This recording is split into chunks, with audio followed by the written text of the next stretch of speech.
Welcome to ज्ञान का डा यूट्यूब चैनल। आप सभी का हार्दिक स्वागत है आपके अपने इस यूट्यूब चैनल ज्ञान का डा पर। आज हम बात करेंगे ताइवान 1 लाख नौकरियां देगा भारतीयों को। किस प्रकार से आप इन नौकरियों के लिए अप्लाई कर सकते हैं, क्या क्या योग्यताएं चाहिए इस नौकरी को प्राप्त करने के लिए। वन बाय वन कंप्लीट पूरी डिटेल से आज के इस टॉपिक में हम डिस्कस करने वाले हैं। आपको जल्दी अप्लाई करना है क्योंकि ये फर्स्ट कम फर्स्ट इन है। दुनिया का चिप पावर हाउस माना जाने वाला देश ताइवान अब भारत से 1 लाख कर्मियों की भर्ती करने जा रहा है। भारत से जाने वाले इन कर्मियों को ताइवान में विभिन्न सेक्टर्स में कारखानों, फार्म हाउस और अस्पतालों सहित विभिन्न क्षेत्रों में नियुक्त किया जाएगा, अपॉइंट किया जाएगा। भारत ताइवान श्रम समझौता बातचीत के अंतिम चरण में है। गौरतलब है कि ताइवान के श्रम मंत्रालय ने इन सभी देशों से सहयोग मांगा है जो उसे श्रमिक उपलब्ध करवा सके। रिपोर्ट के अनुसार दिसंबर तक ताइवान से श्रमिक आवाजाही गतिशीलता समझौते पर हस्ताक्षर हो सकते हैं। ताइवान ने यह निर्णय ऐसे समय किया है जबकि वह तेजी से गुजरक होती आबादी से जूझ रहा है। एक अनुमान है कि 2025 ताइवान बेहद गुजरक देश की श्रेणी में आ जाएगा, जहां आबादी का 5वां हिस्सा गुजरकों यानी कि 80 वर्ष की उम्र के लोगों का होगा। रिपोर्ट यह भी कहती है कि रिपोर्ट के अनुसार ताइवान में बेरोजगारी वर्ष 2000 के बाद से न्यूनतम स्तर पर है और देश को तत्काल कार्य बल की कमी पूरी करने के लिए काबिल युवाओं की जरूरत है।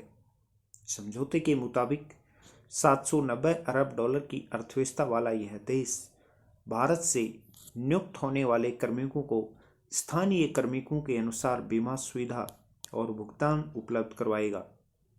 इस समझौते के अनुसार भारतीयों को नौकरी देने के लिए भारत के कई बड़े शहरों में ताइवान जल्दी ही ऑफिस खोलेगा और वहां से रिक्रूटमेंट स्टार्ट किया जाएगा, हायरिंग स्टार्ट की जाएगी।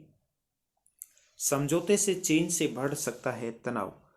जानकारों का मानना है कि ताइवान से श्रम समझौता चीन के साथ भू राजनीतिक तनाव बढ़ा सकता है।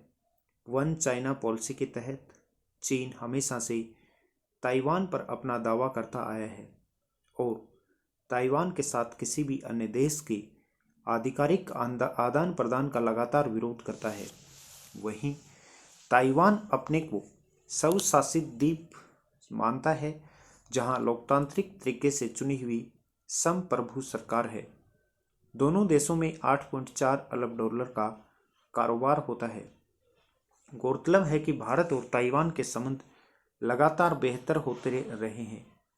दोनों देशों के बीच व्यापार और निवेश भी लगातार बढ़ रहा है।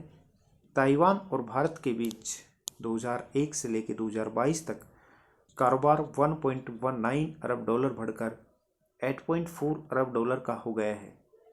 श्रमिकों को लेकर समझौते के अलावा भी भारत ताइवान से इलेक्ट्रॉनिक्स उपकरणों का आयात कर रहा है। दोनों देशों के बीच बेहतर होते रिश्ते निश्चित ही चीन की नींद उड़ा देंगे और चीन को ये चीज़ रास नहीं आएगी कि भारत और ताइवान के संपर्क अच्छे रहें। दर्जन भर देशों में भारतीयों की मांग बढ़ रही है। ताइवान के अलावा भी कई देश आबादी के गुजरक होने की समस्या से परेशान हैं।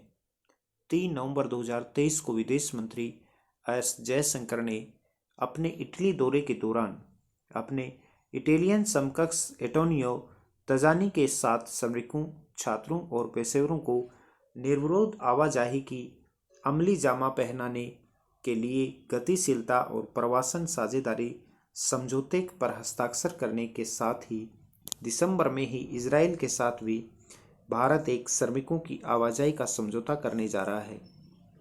इजराइल ने भी 1 लाख भारतीयों को कंस्ट्रक्शन और नर्सिंग क्षेत्र में नौकरी देने की पेशकश की है।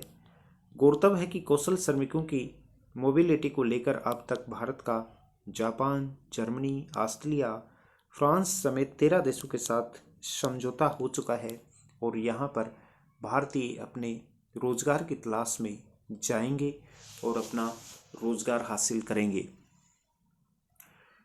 विकसित देशों के सामने एक सबसे बड़ी समस्या है कि विकसित देशों की जनसंख्या अभी गुजरक होती जा रही है। वहाँ पर बुजुर्गों की संख्या बढ़ती जा रही है। युवाओं की संख्या कम होने की वजह से वहाँ पर रोजगार करने वालों की संख्या भी बहुत कम हो गई है। इसी वजह से अच्छे मैन पावर की वजह से ये देश अभी अपना राजस्व कलेक्ट नहीं कर पा रहे हैं। लेकिन भारत युवाओं का देश है। भारत एक टेक्नोलॉजी हब देश है। यहाँ पर युवाओं की कोई कमी नहीं है। अच्छे पढ़े युवा भारत ही नहीं पूरी देश दुनिया में अपना वर्चस्व फैलाए हुए हैं। ज्ञान काटा यूट्यूब चैनल युवाओं के लिए बहुत ही एक ऐसा प्लेटफॉर्म है जो कि आपको सही मार्गदर्शन देता है।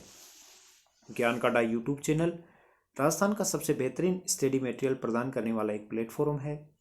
हमारा प्रयास है कि हर एक बच्चे को निःशुल्क शिक्षा मिले। हर गांव ढाणी घर में फ्री ऑनलाइन क्लासें हों। अधिक जानकारी के लिए आप नीचे दिए हुए नंबर पर संपर्क कर सकते हैं या फिर हमसे फेसबुक, इंस्टाग्राम, ट्विटर पर भी आप हमसे जुड़ सकते हैं, जिसका लिंक नीचे डिस्क्रिप्शन में दिया हुआ है। Thank you so much. जय हिंद, जय भारत।